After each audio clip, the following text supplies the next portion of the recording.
Hello বন্ধুরা, আজ আমি আপনাদের একটা নতুন রেসিপি শেয়ার করছি। পুঁই চিংড়ি। পুঁই চিংড়ি বানাতে গেলে কী কী উপকরণ লাগবে চলুন আমরা জেনে নিই। পুঁই চিংড়ি বানাতে গেলে লাগবে পুঁই শাককে আমি এরকমভাবে কেটে নিয়েছি, একদম পুঁই শাকের ডোকাগুলো নিয়েছি, নরম ডোকাগুলো দিয়ে আমি পুঁই চিংড়ি বানাবো। আর পেঁয়াজ কুচি, কাঁচা লঙ্কা চেরা, ঝিঙে আলু দিয়ে বানাবো। ঝিঙে নিয়েছি, ঝিঙেকে আমি চৌকো আকারে কেটে নিয়েছি, আলুকে সরু সরু করে কেটে নিয়েছি।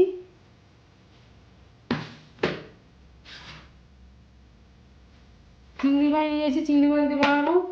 আর ফোড়ন হিসাবে কালো জিরে নিয়েছি, হলুদ, লবণ, কাশ্মীরি লঙ্কার গুঁড়ো আর জিরে আর আদাকে একসঙ্গে বেটে নিয়েছি। সরষের তেল নিয়েছি, কড়াই গরম হয়ে গেছে, সরষের তেল দিয়ে দিলাম।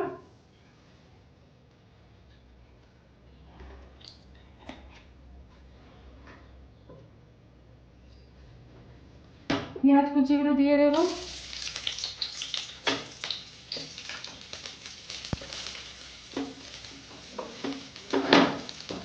কাঁচা লঙ্কা চেরা দিয়ে দিলাম, দিয়ে 2-3 মিনিট ভাজতে হবে।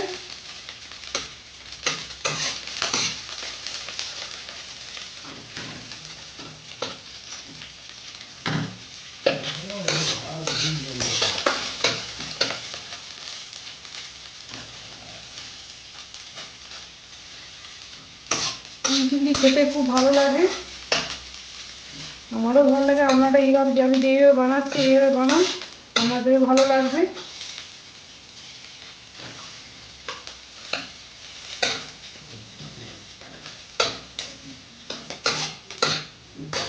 পেঁয়াজটা ভাজা হয়ে গেছে,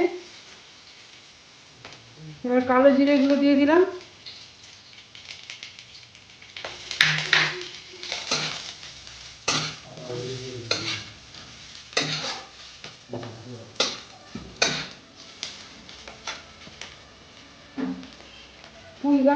পুঁই শাকগুলো দিয়ে দিলাম।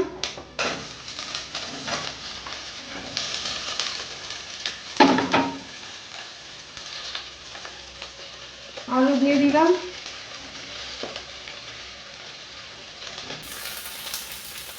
ঝিঙেগুলো দিয়ে দিলাম।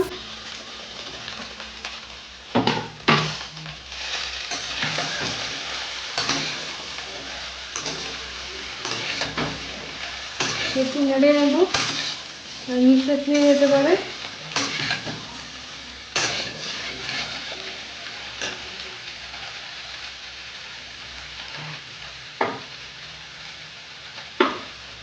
এইবার হচ্ছে হলুদ গুঁড়ো দিয়ে দেবো 1 চামচের মতো, আর একটু অল্প পরিমাণ হলুদ গুঁড়ো দেবো। লবণ দেবো 1 চামচের মতো, আর একটু অল্প পরিমাণ 1/2 চামচের মতো লবণ দিলাম। যেহেতু কাঁচা লঙ্কা চেরা দিয়েছি, ঝালটা আপনারা দেখে দেবেন। 1 চামচ দিলাম, আর একটু অল্প পরিমাণ দিলাম।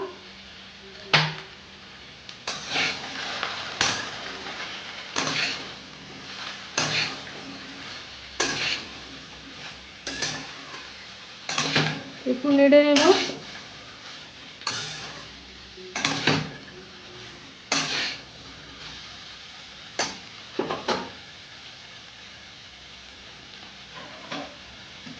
এবার ঢাকনা দিয়ে দেবো।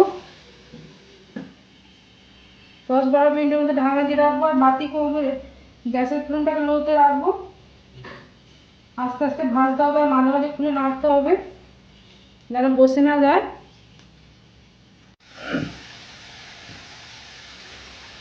সবজি থেকে যে জলটা বেরিয়েছিল, নাড়তে নাড়তে জলটা শুকিয়ে গেছে, আর সবজিগুলো ভাজা হয়ে গেছে। এবার নুন হলুদ দিয়ে ভেজে রাখা চিংড়ি মাছগুলো দিয়ে দিচ্ছি।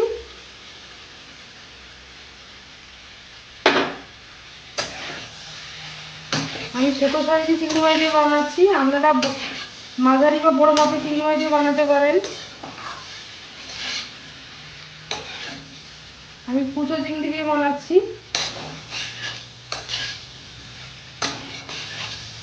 একটু ভেজে নিতে হবে চিংড়ি মাছ দিয়ে।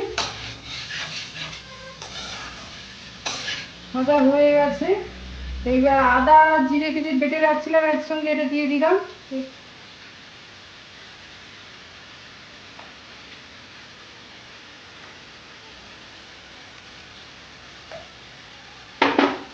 দিয়ে একটু নেড়ে নিতে হবে।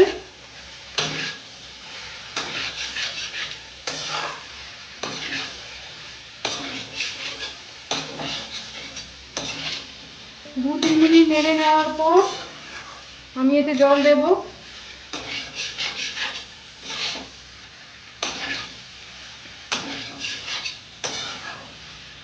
এইবার জলটা দিয়ে দেবো, 1 বাটি জল দিলাম।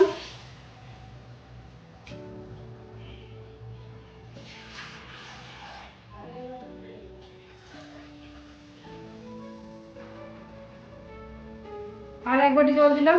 পুঁই শাকটা একটু সেদ্ধ হতে সময় লাগে, তাই 2 বাটি জল দিলাম।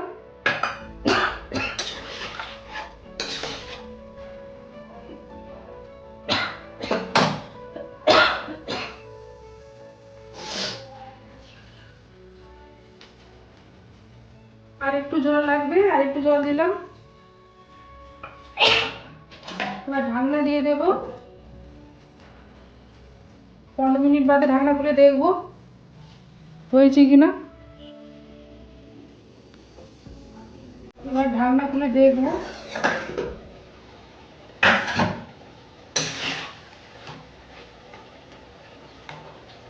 আলু আর পুঁই শাক সেদ্ধ হয়ে গেছে।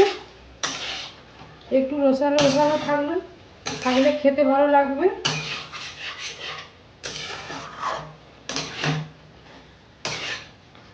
খুব সুন্দর গন্ধ বেরোচ্ছে, খেতে খুব টেস্টি হবে। আপনারা এইভাবে বানাবেন, আমাদেরও ভালো লাগবে। একটু থেঁতো করে দিচ্ছি।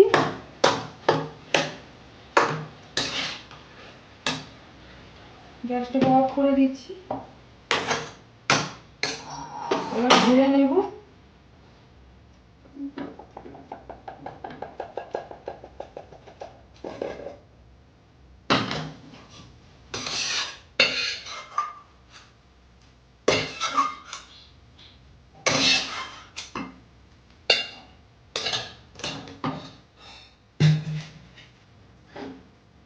পুঁই চিংড়ি রেডি হয়ে গেছে। যদি ভিডিওটা ভালো লেগে থাকে লাইক করুন, শেয়ার করুন, কমেন্ট করুন। নতুন নতুন ভিডিও পাওয়ার জন্য সাবস্ক্রাইব করুন।